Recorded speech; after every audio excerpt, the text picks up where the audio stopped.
Hello ಎಲ್ರಿಗೂ ನಮಸ್ಕಾರ. Welcome back to my new vlog. ನೀವು ನೋಡ್ತಾ ಇದ್ದೀರಾ ಮಂಜುಳಾ ಮಿತ್ ಕನ್ನಡ ವ್ಲಾಗ್ಸ್. ನಾನು ನಿಮ್ಮ ಪ್ರೀತಿಯ ಮಂಜುಳಾ. ಎಲ್ರಿಗೂ ಗುಡ್ ಮಾರ್ನಿಂಗ್. ಎಲ್ಲ ಹೇಗಿದ್ದೀರಾ? ಹೋಪ್ ಎಲ್ಲರೂ ಚೆನ್ನಾಗಿದ್ದೀರಾ ಅಂತ ಅಂದ್ಕೊಳ್ತೀನಿ. ಇವತ್ತಿನ ವ್ಲಾಗ್ನ ನಾನು 11 ಗಂಟೆಯಿಂದ ಸ್ಟಾರ್ಟ್ ಮಾಡ್ತಾಯಿದ್ದೀನಿ. ಸೊ ಇವತ್ತಿನ ವ್ಲಾಗ್ ಬಂದು ಡೇ ಇನ್ ಮೈ ಲೈಫ್ ಅಂತ ವೀಡಿಯೋನ ಮಾಡ್ತಾಯಿದ್ದೀನಿ. ಇವಾಗ ಸಮ್ಮರ್ ಹಾಲಿಡೇಸ್ ಇರೋದ್ರಿಂದ ಸೊ ನನ್ನ ಮಗಳದ್ದು ಸ್ಕೂಲ್ ರಜೆ ಇದೆ. ಸೊ ಅವಳು ಕೂಡ ಮನೇಲಿದ್ದಾಳೆ. ಸೊ ವೈ ನಾಟ್ ನಾನು ಈ ಥರ ವೀಡಿಯೋ ಮಾಡಬಾರ್ದು ಅಂತ ಇವತ್ತಿನ ವೀಡಿಯೋನ ಸ್ಟಾರ್ಟ್ ಮಾಡಿದ್ದೀನಿ. ಸೊ ಬನ್ನಿ ಇವತ್ತಿನ ದಿವಸ ಹೇಗಿರುತ್ತೆ ಅಂತ ನೋಡೋಣ. ಅದಕ್ಕಿಂತ ಮುಂಚೆ ಯಾರೆಲ್ಲ ನನ್ನ ಚಾನಲ್ನ ಸಬ್ಸ್ಕ್ರೈಬ್ ಆಗಿಲ್ವೋ ಅಥವಾ ಫಸ್ಟ್ ಟೈಮ್ ಯಾರಾದರೂ ವೀಡಿಯೋನ ನೋಡ್ತಾ ಇದ್ದರೆ ನನ್ನ ಚಾನಲ್ನ ಸಬ್ಸ್ಕ್ರೈಬ್ ಮಾಡಿಕೊಂಡು ವೀಡಿಯೋಸ್ನ ನೋಡಿ ಆ್ಯಂಡ್ ಪಕ್ಕದಲ್ಲಿರೋ ಬೆಲ್ಲೈಕನ್ನ ಕ್ಲಿಕ್ ಮಾಡೋದ್ರಿಂದ ನನ್ನ ಎಲ್ಲ ವೀಡಿಯೋಸ್ಗಳು ನಿಮಗೆ ನೋಟಿಫಿಕೇಷನಲ್ಲಿ ಬರುತ್ತೆ. ಸೊ ಬನ್ನಿ ಇವತ್ತಿನ ವೀಡಿಯೋನ ಸ್ಟಾರ್ಟ್ ಮಾಡೋಣ. ಬೆಳಗ್ಗೆ ತಿಂಡಿಗೆ ದೋಸೆ ಮಾಡಿದ್ದೆ. ಸೊ ನನ್ನ ಮಗಳು ಬಿಸಿ ಬಿಸಿಯಾಗಿ ದೋಸೆ ತಿಂತಾಯಿದ್ಲು. ಅವಳಿಗೆ ಚಟ್ನಿ ಅಂತ ಅಂದರೆ ತುಂಬಾ ಇಷ್ಟ. ಸೊ ಪಲ್ಯ ಎಲ್ಲ ಅಷ್ಟು ಇಷ್ಟಪಡಲ್ಲ. ಸೊ ಚಟ್ನಿ ಜೊತೆಗೆ ತಿಂತಾಯಿದ್ರೆ ನನ್ನ ಮಗ ಅವಳಿಗೆ ತಿನ್ನೋಕ್ಕೇ ಬಿಡ್ತಾ ಇರಲಿಲ್ಲ. ತುಂಬಾ ಗೋಳು ಇಕ್ಕೋತಾನೆ ಅವಳನ್ನು. ಆ್ಯಂಡ್ ಇತ್ತೀಚೆಗೆ ತುಂಬಾ ತರಲೆ ಆಗಿಬಿಡ್ತಾನೆ. ವೀಡಿಯೋದಲ್ಲಿ ನೋಡ್ತಾ ಇರ್ಬೋದು ನೀವು. ಎಲ್ಲಿ ಯಾಕ ಯಾರಿಗೆ ಎವ್ರಿ ಡೇ ಮಾರ್ನಿಂಗ್ ನವಮಿಗೆ ಕಾಲ್ ಮಾಡೋದು ನನಗೆ ರೂಢಿ. ಸೊ ಎವ್ರಿ ಡೇ ಥರ ಇವತ್ತು ಕಾಲ್ ಮಾಡಿದ್ದೆ. ಬಟ್ ಅವರು ಹಾಸ್ಪಿಟಲ್ಗೆ ಹೋಗಿದ್ರು. ಅವರಿಗೆ ಸ್ವಲ್ಪ ಹುಷಾರಿರಲಿಲ್ಲ, ಕೋಲ್ಡ್ ಆಗಿತ್ತು ಅಂತ ಅಂದ್ಬಿಟ್ಟು. ಸೊ ಬಂದ ಮೇಲೆ ಕಾಲ್ ಮಾಡಿ ಹೇಳಿದ್ರು ಈ ಥರ ಹಾಸ್ಪಿಟಲ್ಗೆ ಹೋಗಿದ್ದೆ, ಹುಷಾರಿರಲಿಲ್ಲ ಅಂತ. ಸೊ ಅದನ್ನು ನನ್ನ ಮಗಳು ಕೇಳಿ, ಮಮ್ಮಿ ಅಜ್ಜಿಗೆ ಹುಷಾರಿಲ್ಲ, ಊರಿಗೆ ಹೋಗೋಣ, ಅಜ್ಜಿಗೆ ಹುಷಾರಿಲ್ಲ, ಅಜ್ಜಿ ಮನೆಗೆ ಹೋಗೋಣ ಅಂತ ಹೇಳ್ತಾ ಇದ್ಲು. ಸೊ ನಾನು ಅವಳಿಗೆ ಏನಾದರೂ ಒಂದು ಹೇಳಿ ಸಮಾಧಾನ ಮಾಡಲೇಬೇಕಲ್ಲ. ಸೊ ತುಂಬ ದೂರ ಆಗುತ್ತೆ. ಸೊ ಹೋಗ್ಬಿಟ್ಟು ಒಂದು 5 ನಿಮಿಷ ಬರೋದಕ್ಕಂತೂ ಆಗೋದೇ ಇಲ್ಲ. ಸೊ ಹಾಗಾಗಿ ಅವಳಿಗೆ ಟ್ರೈನ್ ಮಿಸ್ ಆಗಿ ಹೋಗ್ಬಿಟ್ಟಿದೆ ಮಗನೇ, ನೆಕ್ಸ್ಟು ಟ್ರೈನಿಗೆ ಹೋಗೋಣ ಅಂತ ಅಷ್ಟೇ ಅವಳಿಗೆ ಹೇಳಿದ್ದು.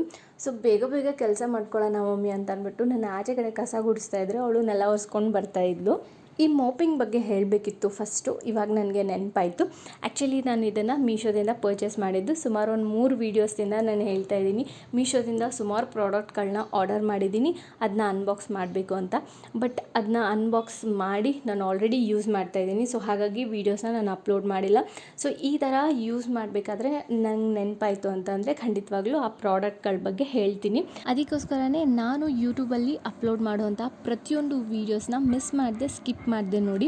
ಆ್ಯಂಡ್ ಹಾಗೆಯೇ ಈ ಪ್ರಾಡಕ್ಟು ಲಿಂಕ್ ಬೇಕು ಅಂತ ಅಂದರೆ ಕೆಳಗಡೆ ಡಿಸ್ಕ್ರಿಪ್ಷನ್ ಬಾಕ್ಸಲ್ಲಿ ಕೊಟ್ಟಿರ್ತೀನಿ. ಇದ್ರದ್ದು ಪ್ರೈಸ್ ಬಂದು 700 ಸಮಥಿಂಗ್ ಏನೋ ಇದೆ. ನನಗೆ ಆರೆಂಜ್ ಕಲರ್ ಬೇಕಿತ್ತು ಅಂತ ಅಂದ್ಬಿಟ್ಟು ಆರೆಂಜ್ ಕಲರ್ನ ತೊಗೊಂಡಿದ್ದೆ. ಸೊ ಇದರಲ್ಲಿ ಕಲರ್ಸ್ ಆಪ್ಷನ್ಸ್ ಕೂಡ ಇದೆ.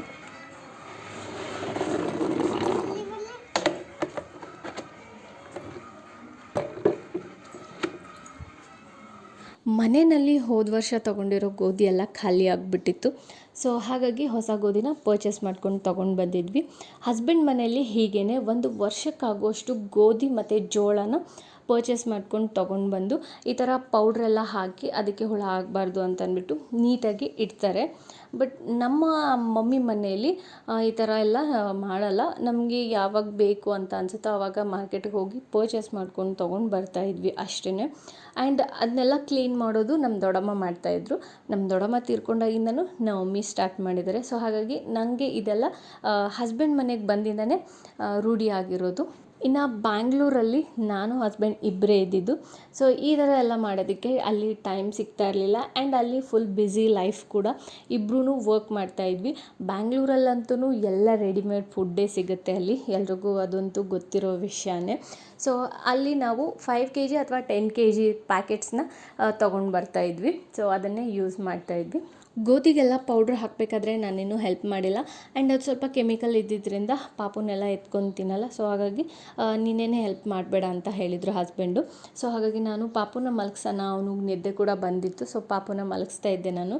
ಆ್ಯಂಡ್ ನನ್ನ ಬದಲಾಗಿ ನನ್ನ ಮಗಳು ಕೆಳಗಡೆ ಬಿದ್ದಿರೋ ಕಾಳುಗಳನ್ನೆಲ್ಲನೂ ಆರಿಸ್ಬಿಟ್ಟು ಹಾಕ್ತಾಯಿದ್ಲು. ಸೊ ಫೈನಲಿ ಗೋಧಿ ಎಲ್ಲ ಸ್ಟೋರ್ ಮಾಡಿದ್ದೀವಿ. ಸೊ ಮನೆಯಲ್ಲಿ ಗೋಧಿ ಹಿಟ್ಟು ಖಾಲಿ ಆದಾಗ ಇದನ್ನು ಕ್ಲೀನ್ ಮಾಡಿಕೊಂಡು ಮಿಲ್ಲಿಗೆ ಹೋಗಿ ಗೋಧಿ ಹಿಟ್ಟು ಹಾಕ್ಸ್ಕೊಂಡು ಬಂದು ಯೂಸ್ ಮಾಡ್ಕೊಳ್ಳೋದು. ಮಗಳು ಮಲ್ಕೊಂಡಿದ್ದಾಳೆ. ಅವಳು ಆಲ್ಮೋಸ್ಟ್ 2 hours ಆದರೂ ಮಲ್ಗೆ ಇರ್ತಾಳೆ. ಆ್ಯಂಡ್ ನನ್ನ ಮಗ ಕೂಡ ಇಲ್ಲಿ ಮಲ್ಕೊಂಡಿದ್ದಾನೆ. ಅವನನ್ನು ಇವಾಗ ತಾನೇ ಮಲಗಿಸಿದ್ದೀನಿ. ಅವನು ಎದ್ದೇಳೋ ಅಷ್ಟರಲ್ಲಿ ಕೆಲಸಗಳನ್ನ ಮುಗಿಸ್ಕೋಬೇಕು. ಇಲ್ಲ ಅಂತ ಅಂದರೆ ತುಂಬ ಕಾಟ ಕೊಡ್ತಾನೆ, ಏನೂ ಕೆಲಸ ಮಾಡೋಕ್ಕೆ ಬಿಡಲ್ಲ. ಇತ್ತೀಚೆಗೆ ತುಂಬ ತರಲೆ ಆಗಿಬಿಟ್ಟಿದ್ದ ನಾನು. ಸೊ ಈಗ ನನ್ನ ಮಗ ಮಲ್ಕೊಂಡಿರೋ ಕಾರಣ ಇದರ ಅವಶ್ಯಕತೆ ಇಲ್ಲ. ಇವಾಗ ಬಟ್ಟೆ ವಾಶ್ ಮಾಡ್ತೀನಿ. ಬಟ್ಟೆ ವಾಶ್ ಮಾಡಿಬಿಟ್ಟು ವೀಡಿಯೋನ ಕಂಟಿನ್ಯೂ ಮಾಡ್ತೀನಿ. ಬಟ್ಟೆ ವಾಶ್ ಮಾಡಿದ್ದಾಯಿತು. ಆಚೆ ಕಡೆ ನೋಡಿ ಎಷ್ಟು ಬಿಸಿಲಿದೆ ಅಂತ ಅಂದ್ಬಿಟ್ಟು, ಸಿಕ್ಕಾಪಟ್ಟೆ ಬಿಸಿಲು. ಇವಾಗಂತೂ ಬಟ್ಟೆ ಒಣಗಾಕಿದ್ರೆ ಒಂದು 10 ನಿಮಿಷ 15 ನಿಮಿಷದಲ್ಲಿ ಎಲ್ಲ ಒಣಗೋಗ್ಬಿಡುತ್ತೆ. ಸೊ ಬಟ್ಟೆ ಒಣಗಾಕಿ ಮತ್ತೆ ಸಿಗ್ತೀನಿ. ನನ್ನ ಮಗನಿಗೆ ಇವಾಗ 1 ಇಯರ್ ಕಂಪ್ಲೀಟ್ ಆಯಿತು. ಆದ್ರೂ ಅವನನ್ನು ಇನ್ನೂ ಜೋಲಿನಲ್ಲೇ ಮಲಗಿಸ್ತಾ ಇದ್ದೀನಿ. ಕೆಳಗಡೆ ಏನಾದರೂ ಮಲಗಿಸಿದ್ರೆ ಅವನು ಒಂದು 5 ಮಿನಿಟ್ಸ್ 10 ಮಿನಿಟ್ಸ್ಗೆ ಎದ್ದು ಬಿಡ್ತಾನೆ. ಒಂದೊಂದು ಸತಿ ಸೌಂಡ್ ಏನಾದರೂ ಆಯಿತು ಅಂತ ಅಂದರೆ ಎದ್ದು ಕುತ್ಕೊಂಡು ಬಿಡ್ತಾನೆ. ಒಂದೊಂದು ಸತಿ ಅಳಕ್ಕೆ ಸ್ಟಾರ್ಟ್ ಮಾಡಿಬಿಡ್ತಾನೆ.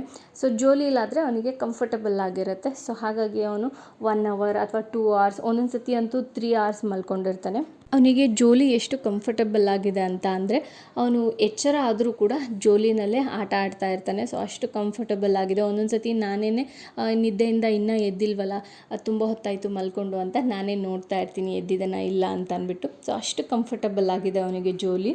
ಆ ಜೋಲಿನ ನಾನು ಆನ್ಲೈನಲ್ಲಿ ತರಿಸಿದ್ದು. ಸೊ ಅದು ಚಿಕ್ಕದಿದೆ. ಸೊ 0 to 1 ಇಯರ್ವರೆಗೂ ಅಷ್ಟೇ ಯೂಸ್ ಮಾಡ್ಬೋದು. ಬಟ್ ಇವಾಗ ಅವನಿಗೆ ತುಂಬಾ ಚಿಕ್ಕದಾಗ್ತಾಯಿದೆ. ಇಷ್ಟು ದಿನ ಅವನಿಗೆ ಫೀಡ್ ಮಾಡಿಸಿ ಜೋಲಿನಲ್ಲಿ ಮಲಗಿಸಿ 1-2 ಸತಿ ತೂಗಿಬಿಟ್ರೆ ಮಲ್ಕೊಂಡು ಬಿಡ್ತಾಯಿದ್ದ. ಬಟ್ ಈಗ ಅವನಿಗೆ ಜೋಲಿ ಚಿಕ್ಕದಾಗ್ತಾ ಇರೋದ್ರಿಂದ ಅವನನ್ನು ಬೆಡ್ ಮೇಲೆ ಮಲಗಿಸೋದಕ್ಕೆ ಅಥವಾ ಕೆಳಗಡೆ ನೆಲದ ಮೇಲೆ ಮಲಗಿಸೋದಕ್ಕೆ ರೂಢಿ ಮಾಡಬೇಕು. 1-2 ಸತಿ ಟ್ರೈ ಮಾಡಿದ್ದೀನಿ, ಬಟ್ ಅವ್ನು ಮಲ್ಕೊಳ್ತಾನೆ ಎಲ್ಲ ಕೆಳಗಡೆ. ಈ ವಿಡಿಯೋ ಕ್ಲಿಪ್ಪಿಂಗು ನನ್ನ 2 ಮಕ್ಕಳು ಎದ್ದ ಮೇಲೆ ತೊಗೊಂಡಿರೋದು. ಫಸ್ಟಿಗೆ ನನ್ನ ಮಗ ಎದ್ದಿದ್ದು. ಸೊ ಅದಾದಮೇಲೆ ನನ್ನ ಮಗಳು ಎದ್ದಿದ್ದು.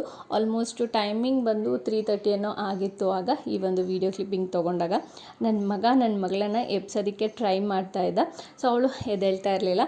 ಆ್ಯಂಡ್ ಅವಳು ಕಂಪ್ಲೀಟ್ ನಿದ್ದೆ ಆಯಿತು ಅಂತ ಅಂದರೆ ಫ್ರೆಶ್ ಆಗಿರ್ತಾಳೆ. ನಿದ್ದೆ ಏನಾದರೂ ಸ್ವಲ್ಪ ಅರ್ಧ ಆಯಿತು ಅಥವಾ ನಿದ್ದೆ ಸರಿಯಾಗಿ ಆಗಿಲ್ಲ ಅಂತ ಅಂದರೆ ಫುಲ್ ಮೂಡ್ ಔಟ್ ಆಗಿಬಿಟ್ಟಿರ್ತಾಳೆ. ಕಿರಿಕಿರಿ ಮಾಡೋಕ್ಕೆ ಸ್ಟಾರ್ಟ್ ಮಾಡಿಬಿಡ್ತಾಳೆ. ಕೂತ್ರೂ ಅಳ್ತಾಳೆ, ನಿಂತ್ಕೊಂಡ್ರೂ ಅಳ್ತಾಳೆ, ಏನಾದರೂ ತಿನ್ಸಿದ್ರೂ ಅಳ್ತಾಳೆ. ಸೊ ಈ ಥರ ಮಾಡೋಕ್ಕೆ ಸ್ಟಾರ್ಟ್ ಮಾಡಿಬಿಡ್ತಾಳೆ ಅವಳು. ಇವಾಗ ಅವಳದು ಕಂಪ್ಲೀಟ್ ನಿದ್ದೆ ಆಗಿದೆ. ಸೊ ಇಬ್ಬರು ಎಷ್ಟು ಚೆನ್ನಾಗಿ ಆಟ ಆಡ್ತಾರೆ, ವಿಡಿಯೋದಲ್ಲಿ ನೋಡ್ತಾ ಇರ್ಬೋದು ನೀವು. ಒಂದೊಂದು ಸತಿ ಇಬ್ಬರು ತುಂಬ ಚೆನ್ನಾಗಿ ಆಟ ಆಡ್ತಾರೆ, ಒಂದೊಂದು ಸತಿ ಕಿತ್ತಾಡ್ತಾರೆ, ಒಂದೊಂದು ಸತಿ ಇಬ್ಬರೂ ಮುದ್ದು ಮಾಡ್ತಾ ಇರ್ತಾರೆ. ನನಗಂತೂ ಇವರನ್ನು ನೋಡಿದ್ರೆ ಟಾಮ್ ಆ್ಯಂಡ್ ಜೆರಿ ನೋಡ್ದಂಗೆ ಅಂತ ಅನಿಸುತ್ತೆ. ಇತ್ತೀಚೆಗೆ ಟೈಮ್ ತುಂಬಾ ಸ್ಪೀಡಾಗಿ ಹೋಗ್ತಾ ಇದೆ ಅನ್ನೋ ಅಂತ ಅನ್ನಿಸ್ತಾ ಇದೆ. ನನ್ನ ಮಗಳು ಸ್ಕೂಲ್ ಹಾಲಿಡೇಸ್ ಕೊಟ್ಟಾಗ್ಲಿಂದನೂ. ಸೊ ಅವಳಿಗೆ ಸ್ಕೂಲಿಗೆ ಕಳಿಸ್ಬೇಕಲ್ಲ ಅನ್ನೋ ಟೆನ್ಷನ್ ಇರಲ್ಲ. ಸೊ ಹಾಗಾಗಿ ಬೆಳಗ್ಗೆ ಲೇಟಾಗಿ ಎದ್ದೇಳ್ತೀವಿ. ಲೇಟ್ ಅಂತ ಅಂದ್ರೂ 7 o'clock 7:30 ಈ ಥರ ಟೈಮಿಂಗ್ಸಿಗೆ ಎದ್ದಿರ್ತೀವಿ. ಸೊ ಮಾರ್ನಿಂಗ್ ತಿಂಡಿ ಮಾಡಿಕೊಂಡು ಮಕ್ಕಳಿಗೆಲ್ಲ ಸ್ನಾನ ಮಾಡಿಸಿ ಅವ್ರನ್ನ ರೆಡಿ ಮಾಡಿಸಿ ಅವರಿಗೆ ತಿಂಡಿ ತಿನ್ನಿಸಿ ಅಡುಗೆ ಮಾಡಿ ಮಧ್ಯಾಹ್ನ ಮತ್ತೆ ಅವರಿಗೆ ಊಟ ಎಲ್ಲ ಮಾಡಿಸ್ಬಿಟ್ಟು ಸ್ವಲ್ಪ ಹೊತ್ತು ಅವ್ರ ಜೊತೆಗೆ ಆಟ ಆಡಿಕೊಂಡು ಈವ್ನಿಂಗು ಟೀ ಮತ್ತು ಸ್ನ್ಯಾಕ್ಸು, ಅದಾದಮೇಲೆ ನೈಟ್ ಊಟಕ್ಕೆ ರೆಡಿ ಮಾಡಿಕೊಂಡು ಸೊ ನೈಟ್ ಊಟ ಎಲ್ಲ ಮಾಡಿಬಿಟ್ಟು ಮಲ್ಕೊಳ್ಳೋ ಅಷ್ಟರಲ್ಲಿ ಟೈಮೇ ಆಗೋಗ್ಬಿಟ್ಟಿರುತ್ತೆ 9 ಗಂಟೆ 10 ಗಂಟೆ. ಸೊ ಹಾಗಾಗಿ ನನಗೆ ಏನಕ್ಕೂ ಟೈಮೇ ಸಿಗ್ತಾಯಿಲ್ಲ, ವೀಡಿಯೋಸು ಮಾಡೋಕ್ಕಾಗ್ತಾಯಿಲ್ಲ. ಸೊ ಹಾಗಾಗಿ ನನಗೆ ಟೈಮ್ ತುಂಬಾ ಫಾಸ್ಟಾಗಿ ಹೋಗ್ತಾ ಇದೆ ಅಂತ ಅನ್ನಿಸ್ತಾ ಇದೆ.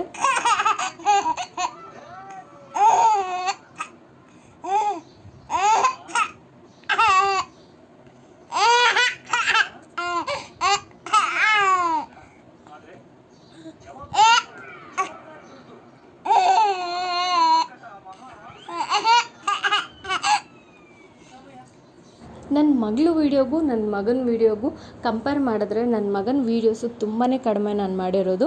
ಅವ್ನು ತುಂಬ ರೇರ್ ಸುಮ್ಮನೆ ಕೂತ್ಕೊಳ್ಳೋದು. ನಾನೇನಾದರೂ ಅವನದು ವೀಡಿಯೋ ಮಾಡೋಕ್ಕೆ ಸ್ಟಾರ್ಟ್ ಮಾಡಿದ್ರೆ ಮೊಬೈಲೇ ಕಿತ್ಕೋತಾ ಇರ್ತಾನೆ. ಸೊ ಹಾಗಾಗಿ ಅವ್ನ ವೀಡಿಯೋಸ್ ಸ್ವಲ್ಪ ಕಡಿಮೆನೇ ನಾನು ಮಾಡಿರೋದು. ನೈಟ್ ಊಟಕ್ಕೆ ರೊಟ್ಟಿ ಮಾಡ್ತಾಯಿದ್ದೆ. ಸೊ ನನ್ನ ಮಗಳು ನಾನು ಮಾಡ್ತೀನಿ ಅಂತ ಅಂದ್ಬಿಟ್ಟು ರೊಟ್ಟಿ ಮಾಡ್ತಾಯಿದ್ಲು. ಸೊ ಆಗ ಈ ಒಂದು ವೀಡಿಯೋ ಕ್ಯಾಪ್ಚರ್ನ ಮಾಡ್ಕೊಂಡಿದ್ದೆ. ಮನೆ ಕೆಲಸ ಎಲ್ಲ ನಾನು ಏನೇನು ಮಾಡ್ತೀನೋ ಎಲ್ಲದಕ್ಕೂ ನಾನು ಬರ್ತೀನಿ ಅಂತ ಹೇಳ್ತಾ ಇರ್ತಾಳೆ. ಕೆಲವೊಂದು ಕೆಲಸ ಮಾಡೋದಕ್ಕೆ ಬಿಡ್ತೀನಿ, ಇನ್ನು ಕೆಲವೊಂದು ಮಾಡೋದಕ್ಕೆ ಬಿಡಲ್ಲ ಅವಳಿಗೆ. ನೋಡಿದ್ರಿ ಅಲ್ವಾ ಇವತ್ತಿನ video day in my life ಹೇಗಿತ್ತು ಅಂತ. ಹೋಪ್ ಎಲ್ರಿಗೂ ಈ ವಿಡಿಯೋ ಇಷ್ಟ ಆಗಿದೆ ಅಂತ ಅಂದ್ಕೊಳ್ತೀನಿ. ಇಷ್ಟ ಆಗಿದ್ರೆ ಲೈಕ್ ಕಮೆಂಟ್ ಶೇರ್ನ ಮಾಡಿ. ಮತ್ತೊಂದು ಹೊಸ ವಿಡಿಯೋದೊಂದಿಗೆ ನಾನು ನಿಮಗೆ ಸಿಗ್ತೀನಿ. ಅಲ್ಲಿವರೆಗೂ thank you so much for watching this video. Love you all. Bye.